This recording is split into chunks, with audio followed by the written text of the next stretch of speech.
Boa tarde, queridos alunos do 7º ano do Colégio Objetivo de Inhandeara. Aqui é a professora Carol. Nós vamos iniciar hoje, na aula de literatura, a correção das atividades da aula passada, que refere-se ao capítulo 3, o poema O Cordel. Então, vocês devem estar com a apostila, todos os textos em mãos, um lápis e uma borracha, para acompanhar as respostas, verificar se estão corretas, se estão erradas e fazer as devidas correções. Então, aqui, nós temos uma breve explicação, como eu já também expliquei na semana passada, sobre o cordel, o gênero em foco. Falei sobre o cordel. Você já conhece literatura de cordel? Aí aqui veio falando sobre o cordel. Depois nós temos um texto na página 37, que aí vocês tinham as interpretações. Então vamos lá. Caruaru se destaca devido à sua grandeza. Seu comércio e sua indústria é uma fonte de riqueza. Por isso chama o turista para ver sua beleza. Venha para Caruaru, conhecer nosso São João, comer canjica e pamonha, batata doce e pirão, dançar a noite todinha e pegar o sol com a mão. Durante o círculo junino há um grande movimento, comidas regionais se come todo momento. Quer ver bonito é a altura da fogueira do convento. Se você não veio ainda à capital do forró, não precisa ficar triste. Se por aqui chegar só, na hora que entrar na dança, encontrar logo um xodó. Venha para Caruaru sentir um prazer profundo, dançar a cada minuto, não parar nenhum segundo, para depois levar saudades do maior São João do mundo. Aí vocês têm aqui uma ilustração, com uma legenda, festa de São João em Caruaru, Pernambuco, com um convento ao fundo. Como vocês podem observar aqui, o convento ao fundo. Então vamos lá para as correções. O recorte que você leu do folheto Conheça Caruaru apresenta algumas estrofes da versão original. Na verdade, gente, são trechos porque cordel geralmente é um texto muito extenso, então a gente costuma trabalhar com trechos. Entre elas, a primeira e a última. Observe a numeração contida no texto e responda. Quantas estrofes do folheto são apresentadas no recorte? Então, se vocês observarem, nós vamos ter 5 estrofes. 1, 2, 3, 4, 5. Então, a resposta correta são 5 estrofes. Quantas estrofes o folheto contém ao todo? Então, ao todo, o folheto contém 20 estrofes. Releia a primeira estrofe do cordel. Nela ficam claros o tema e o objetivo central do texto. Qual é o objetivo principal do folheto? Destaque um trecho dessa estrofe que justifique a sua resposta. Vou tentar colocar em pé para que nós possamos ver melhor, Deixa eu ver se fica melhor assim. Então aqui nós estamos na questão 2. Qual o objetivo principal do folheto? Então, o objetivo principal, do cordel é estimular o leitor a conhecer Caruaru. Vocês observarem aqui, vai falar da sua grandeza, vai falar do que você pode comer, fala do círculo junino. Então, aqui o objetivo, em tudo que é falado, nas descrições que são pontuadas, é para estimular o leitor a conhecer Caruaru, conforme os 2 versos finais da primeira estrofe. Olha só. Por isso chama o turista para ver sua beleza. Então, a todo momento vai enaltecendo, Caruaru. Por isso chama o turista para ver sua beleza. Então, esses versos, eles justificam o objetivo principal, que é estimular a pessoa, o leitor, a conhecer Caruaru. Entre os temas abordados pela literatura de cordel, listados a seguir, marque o apresentado no cordel em estudo. Então, vamos lá. Olha só. Vocês acham que, entre os temas abordados pela literatura de cordel, listados a seguir, você tem que marcar o apresentado nesse cordel em estudo, esse que falou de Caruaru. Então, você acha que ele fala de aventura da cavalaria medieval? Não fala. História de amor? Não fala. História de herói? Também não está falando de herói. Temas religiosos e comerciais? Sim. Esse tema nós vemos. Histórias de figuras históricas ou lendárias, histórias de contos maravilhosos, acontecimentos políticos e catástrofes, não temos nada disso. Então, o cordel, se vocês quiserem colocar aí, ó, ele cumpre uma finalidade publicitária, né, que é de estimular o turismo da cidade de Caruaru. Por isso, de certa forma, apresenta um tema de natureza comercial. Então, é importante que vocês façam essa anotação. Não só coloquem o X, mas também façam essa explicaçãozinha para ajudá-los caso surja alguma dúvida. Agora, nós vamos para a página 38, continuando nossa correção, né? Observe a primeira e a última capa do folheto em estudo. Conheça Caruaru, aí vocês estão vendo aqui, né? Uma sanfona, autor Manuel Basílio de Lima. Apoio cultural, Câmara Municipal de Caruaru, que é o estado de Pernambuco, Casa José Carlos Florencio, Gráfica Santos. Aí tem o telefone e todos os dados. Então, observando a primeira e a última capa do folheto, elas confirmam ou negam sua resposta anterior, que foi essa resposta aqui, né, que você deu. Elas confirmam ou elas negam? Justifique. Então, elas confirmam. A primeira capa convida o leitor a conhecer a cidade por meio do uso da forma verbal e imperativa. Conheça. Vocês estão vendo que está usando aqui o imperativo? E a última capa reforça essa ideia ainda de forma mais explícita, pois o apoio cultural da Câmara Municipal de Caruaru mostra que ela tinha interesse na produção desse folheto de cordel e também pode indicar que foi uma iniciativa da Secretaria de Turismo do município. Ok, gente? Então, vocês também podem colocar que o apoio cultural normalmente significa patrocínio. Esse apoio cultural que eu li para vocês normalmente significa patrocínio, ou seja, é possível que a Câmara tenha arcado com os custos do folheto e que possivelmente até tenha pago ao poeta por seu trabalho. Ok? Então agora nós vamos para a próxima.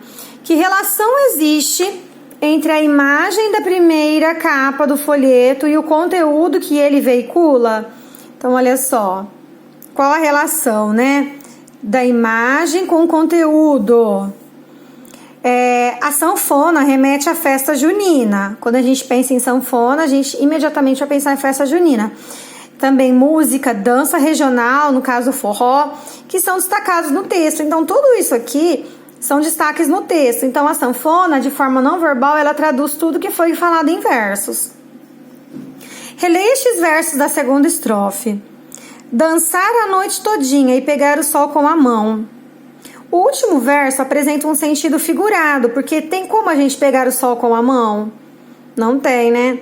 É um sentido poético, diferente do que se utiliza quando se quer um uso mais objetivo e direto da linguagem. Aqui a gente está falando, pessoal, da linguagem literária, né? Da linguagem conotativa. Não estamos falando de uma linguagem direta, no sentido de dicionário. Porque se a gente for levar isso ao pé da letra, não vai ter sentido pegar o sol com a mão. Mas aí é utilizado no sentido figurado. Explica o sentido do último verso no contexto, pegar o sol com a mão. Então, no contexto, o verso tem o sentido de ver o dia amanhecer dançando. Pegar o sol com a mão significa você ver o dia amanhecendo. Que quando amanhece, nasce o sol, né? Então, pegar com a mão, o sentido de ver o dia amanhecer dançando. Ok? Então, nós vamos agora para a última página de correção, porque eram atividades até a 39. Então, agora exercício 5. Espero que vocês estejam conseguindo acompanhar e fazendo as devidas correções. Para convencer o leitor a visitar Caruaru, o folheto utiliza alguns argumentos. Que tipo de argumento foi utilizado em cada estrofe? Associe as colunas utilizando os códigos abaixo. Então, olha só. Nós temos aqui comida típica, dança, amor, música, festa e progresso. Então, olha só. A estrofe 1, do que eu estou falando? Né? É a F, de progresso. Aqui, eu vou utilizar a A, a B e a E. Deixa eu aproximar mais. Depois, A e E. Estrofe 7, né? Estrofe 8, B e C. E aqui na próxima estrofe, B e E. Certo? B e E, ok?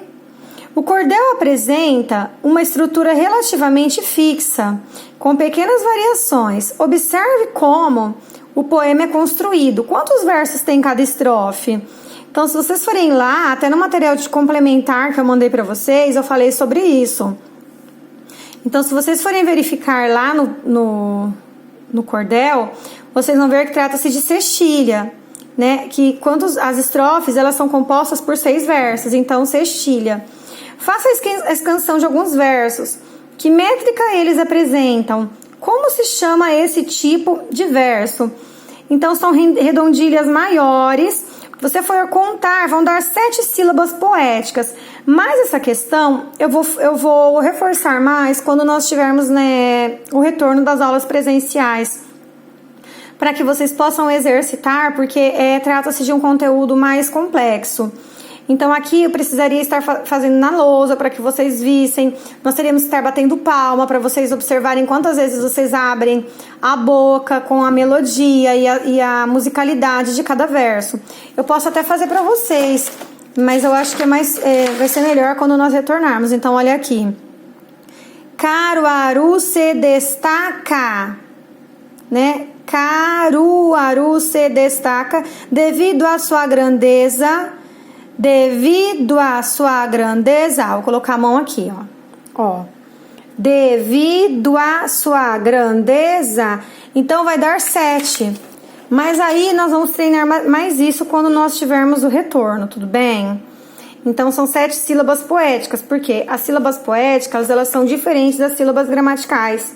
Você não separa elas igual você separa na gramática. Você não vai levar em conta a separação gramatical, você vai levar em conta a musicalidade, a maneira que você pronuncia o verso. Como ocorrem as rimas no poema?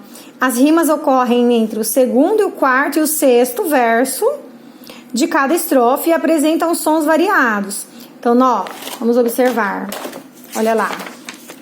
Então, nós temos aqui segundo, quarto e sexto. Grandeza, que rima com riqueza, que rima com beleza. Segundo, quarto e sexto verso, a rima. Ok? Então, a rima, ela vai ser no segundo, quarto e sexto verso. O cordel normalmente apresenta uma linguagem regional. É muito importante, se quiserem até grifar, porque a linguagem do cordel, normalmente, ela é regional. Muito próxima da fala típica da região, né? Do nordestino, do sertanejo. Além disso, como o texto é criado para ser declamado, é comum apresentar marcas de oralidade e informalidade. É comum no cordel você ter traços da fala, porque ele é feito para ser declamado. Então, assim, você tem uma maior proximidade com o leitor.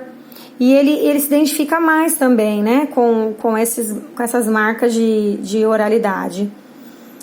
Observe a linguagem do cordel lido. Identifique nele termos e expressões regionais. Algumas expressões regionais. Xodó é uma expressão típica, né, de uma determinada região. Pegar só com a mão e chegar só, em vez de chegar sozinho, que nós falamos chegar sozinho. Eles, em outras regiões, falam mais chegar só.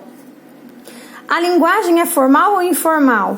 Então, aqui a linguagem apresenta algumas marcas de informalidade, justamente nesses termos da oralidade, como a palavra xodó, é informal, a expressão pegar o sol com a mão, a palavra pra, né? Vem a pra ao invés de para. O pra é uma marca de informalidade, que aí você está abreviando a expressão noite todinha. Tudo isso é marca de informalidade. Considerando a situação de produção do texto, isto é, quem escreveu para quem escreveu, com que finalidade, levante hipóteses e responda: por que nesse cordel há apenas algumas marcas de informalidade da fala regional? Bom, talvez pelo fato de ser um texto oficial que recebe o apoio da Câmara Municipal e ser voltado para pessoas de fora da região. Porque, na verdade, a maioria dos textos de cordéis, eles são informais e eles têm traços regionais. Agora, neste cordel, há algumas marcas, não é totalmente informal, né? Então, aí nós podemos chegar à conclusão de que é por ser um texto oficial, né? Que recebe o apoio da Câmara, então ele tem que trazer um pouco de formalidade ali no viés da sua construção. Ok, pessoal? Tudo bem? Bom, para a próxima aula, vocês vão ler aqui, ó, Esquentando os Motores. Agora é a sua vez. Então, vocês vão, para a aula da semana que vem, vocês vão ler Receita para Cordel, ok? Leia a seguir um trecho do cordel de Mundinho do Vale que orienta os poetas aprendizes sobre como fazer literatura de cordel. Aqui é uma receita para cordel, ok? Depois, Poetas em Ação. Vocês vão ver aqui na página 41, Aprendendo a Cordelizar, certo? Que vem também explicando, tem um material de apoio da semana passada que eu enviei para vocês. Então, olha só, seguindo o exemplo do poeta, escreva você também um cordel sobre o melhor lugar do mundo, ok? Olha só, aprendendo a cordelizar, métrica em sextilhas, obedecendo o critério obrigatório das rimas. Obrigatoriamente, cordel tem que rimar, viu, gente? O melhor lugar do mundo é o Rio de Janeiro. Tem verão, tem carnaval e futebol o ano inteiro. Seu lugar na minha vida será sempre o primeiro. Vocês estão observando que eu vi rima no segundo, quarto e sexto? Vocês podem optar por esse tipo aqui. O melhor lugar do mundo é o Rio Grande do Norte. Tem verão, tem carnaval e futebol como suporte. Seu lugar na minha vida será sempre muito forte. Bom, seguindo esse exemplo, né, você também fará um cordel sobre o melhor lugar do mundo. Para você, qual é o melhor lugar do mundo? É a cidade de Inhandeara? É a cidade de Macaubal? É a cidade de São José do Rio Preto? É o sítio da vovó? É o rancho do titio? Para você, qual é o melhor lugar do mundo?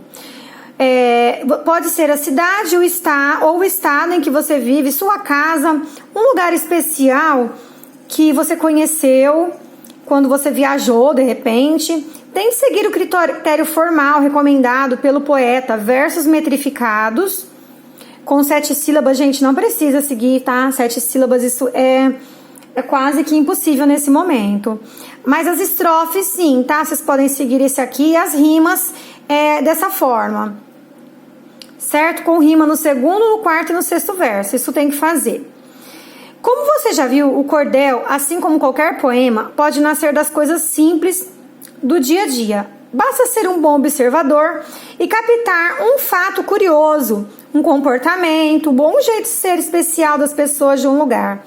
Veja, por exemplo, como o poetista cearense Josenir de Lacerda, fazendo uso de septilhas, criou seu cordel a partir da linguagem típica dos cearenses. Aqui, gente, é outro exemplo aí para vocês, mas para vocês, como produção, vocês farão aqui seguindo esse. Pode ter 2 estrofes, pode ter mais, não pode ter menos que 2, tá? Tem que ter um sentido, ok?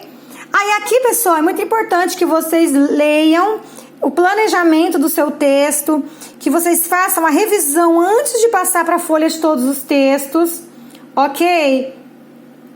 E aí vocês vão guardar essa produção. Pode enviar também para o e-mail da escola, para que eu já possa ter esse material. E qualquer dúvida eu estou à disposição. Vocês podem me chamar no grupo, no particular, se tiver alguma dificuldade, mas eu acredito que ficou tudo esclarecido, certo? Qualquer coisa vocês voltem aqui nas instruções, esquentando os motores, tá bom? Que é o que vocês farão para a próxima aula, tudo bem? Depois nós teremos aqui para falar e escrever com adequação, onde nós vamos falar de variedades linguísticas, certo? As variedades linguísticas são aquelas variedades que a linguagem, ela é o que cada um carrega de conhecimento dentro de si, certo? Então nós já estudamos sobre isso na apostila de redação, e aí vocês vão fazer aqui esses exercícios, tá bom? Da página 44 e 45. Gente, tenham uma ótima tarde, um ótimo restinho de semana. Estou morrendo de saudades. Fiquem com Deus, um beijo no coração e até semana que vem.